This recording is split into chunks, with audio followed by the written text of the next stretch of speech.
The cuffs clicked shut before Elias Thorne could even open his mouth. No warning. No pause. Just cold steel biting into his wrists.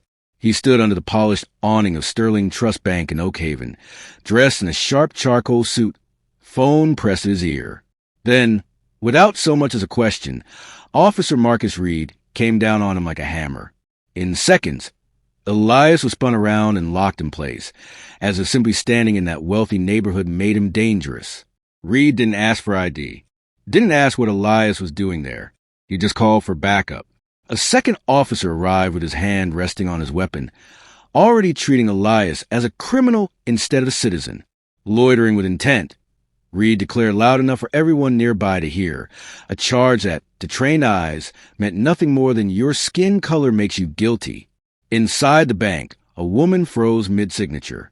Across the street, a delivery driver shook his head. Not shocked, just tired of seeing the same story repeat. No one stepped in. Not because they didn't care, but because they already knew how these encounters usually ended. But what they didn't know was this. Elias Thorne was exactly where he was supposed to be. And Officer Reed, he was about to regret not checking that ID. This wasn't a mistake. It was a warning shot fired at the wrong man. Elias's story didn't start here. It began years earlier, under the dim glow of a streetlight in New Birmingham's roughest district. His mother cleaned offices. She was never allowed to enter during business hours. His father taught him that silence didn't mean surrender. It was a weapon, if used carefully. Elias took that lesson to heart. Law books became his escape, and by 35, he had reformed accountability policies in 4 states. His reports shaped federal ethics boards. He avoided the spotlight, preferring to change systems rather than make headlines. When a louder but less capable co-worker was promoted for appearances, Elias said nothing. He remembered, and later, in front of federal panel, that same co-worker stumbled while Elias remained calm and silent. Every Saturday, Elias went back to neighborhoods like the one he grew up in.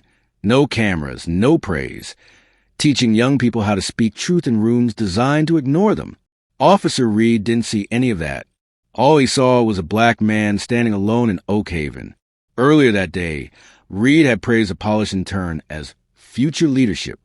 Hours later, he was shoving Elias against his cruiser. They always act innocent until they snap. Reed said, not Elias, but about him, loud enough to plant a story in the minds of everyone listening. I'm waiting for my associate, Elias replied, his tone calm and matter-of-fact. But Reed read confidence as defiance. He slapped the phone from Elias's hand, sending it skidding toward a storm drain. Across the street, someone in a parked car started recording. A woman tapped her earpiece. A teen by the bus stop raised his phone to capture the moment. On the ground. Now. Reed barked, shoving Elias into the cruiser's hood. The cuffs dug painfully into his wrists. This wasn't law enforcement. It was a show. As the cruiser door slammed, Elias finally spoke. You might want to double-check what you're writing down. Reed laughed, but there was a flicker of doubt in it. Inside the station, the shift in mood was instant. Rain still clung to Elias's jacket as he was dragged in. The chatter faded. Phones went quiet. Reed marched in like a storm, but no one met his eyes. I'll walk, Elias said softly as they passed security. His calm was unsettling. At the scanner, he pressed his thumbs briefly against his belt, a tiny gesture that caught a security camera's attention. Somewhere, people began watching. Pretty sure I've seen him before, a young officer whispered. Nah, another replied. Too clean. Looks like a lawyer, not a perp. Confusion spread. Reed shoved Elias toward the fingerprint desk. The technician hesitated. This wasn't just business. It felt personal. But he scanned the prints anyway, all while sneaking uneasy glances at Elias, unsettled by how still, how unbothered he was. He didn't resist. He didn't react. He just waited. Then beep. A file appeared on the text screen. His eyebrows rose. He blinked twice, looked at Elias, then back at the monitor. The air seemed to thicken. Who was this man? The precinct grew strangely quiet as Elias stood still at the fingerprint station. The machine's soft beeps traced the ridges of hands they had assumed belonged to a criminal. But upstairs in a locked and secured room, a very different screen lit up. Data shot through encrypted networks. Within seconds, a classified alert appeared. Elias Thorne, Federal Oversight Division, Internal Affairs Liaison, clearance, read. A sharp knock hit the captain's door. "Sir," a junior officer said out of breath, "we have a situation." Captain Darrell Hartley frowned. "What kind?" The junior hesitated. "Thorne, the man Reed brought in, he's not just a lawyer. He's from Washington." Hartley's face lost all color. "Get Reed. Now." Downstairs, Elias remained silent. Officer Marcus Reed leaned against a desk, arms crossed, still riding the high of what he thought was a routine arrest. His partner shifted uneasily. Elias's stillness, that unshaken calm, was beginning to feel wrong. Enjoying the quiet, Reed smirked. "Let me guess. You're going to play the wrongfully arrested card. Good luck." Elias didn't answer. He just lifted his eyes and locked on Reed's. This time, the look wasn't distant. It was deliberate. Reed felt a small chill creep in. Footsteps thundered toward the room. "Step away from Mr. Thorne," Captain Hartley ordered as he entered. Reed blinked. "Sir," he was loitering. "Suspicious." "You didn't check his ID." Hartley cut him off. He resisted. "He's Federal Oversight. Internal Affairs. He outranks me, and you—" The room went dead silent. Reed's mouth opened, but no words came. His partner looked ready to vanish. The fingerprint tech swallowed hard and backed away from Elias. Hartley turned to him. "Mr. Thorne, I sincerely apologize for her." "No need," Elias said calmly, brushing his sleeve. "I prefer to see systems without filters. Today was clarifying." He turned to Reed. "I'm here to review misconduct patterns. This precinct has complaints, racial bias, excessive force, profiling. I didn't expect to become one of the data points, but here we are." Reed's face turned crimson. You set me up." "I didn't have to," Elias replied, tilting his head.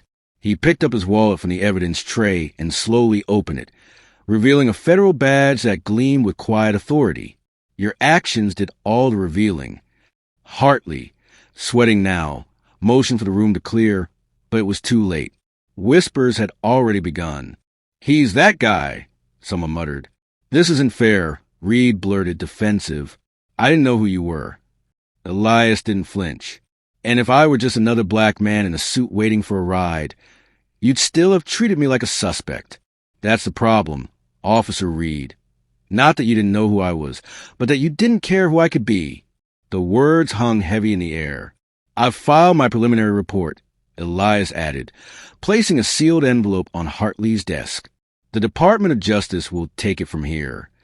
Reed's voice cracked. "Wait, you can't destroy my career over one incident." One. Elias's voice stayed low. "Do you know how many times people like me are cuffed just for existing in the wrong zip code? You're not being destroyed, Officer Reed. You're being documented." Hartley looked away, jaw tight. Elias walked toward the exit, pausing before the hallway of silent officers. "Power doesn't live in your badge," he said evenly. "It lives in how you use it. Some of you might still remember that." Outside, the rain had stopped. The streets glistened in the soft glow of early evening. Elias stepped into a waiting black sedan. The driver, a woman in a gray suit, glanced at him in the mirror. "All recorded?" Elias asked. She nodded. "Multiple angles. Eyewitness videos. Precinct cameras. All secured." Elias closed his eyes briefly. "Good. The system never changes when it's comfortable. Sometimes it needs a mirror." As the car pulled away, his phone buzzed. A message from a community leader in New Birmingham lit the screen. "The youth center's ready for your visit this Saturday. They've got questions. You've got answers." A faint smile touched Elias's face. This was where his real work happened. Not in precincts or courtrooms, but with those who hadn't yet been told they mattered. Back at the station, Reed sat stunned on a bench. The handcuffs he had snapped on so confidently now hung on the wall, gleaming under fluorescent lights, a relic of misplaced power. He had cuffed the wrong man. Or maybe The right one.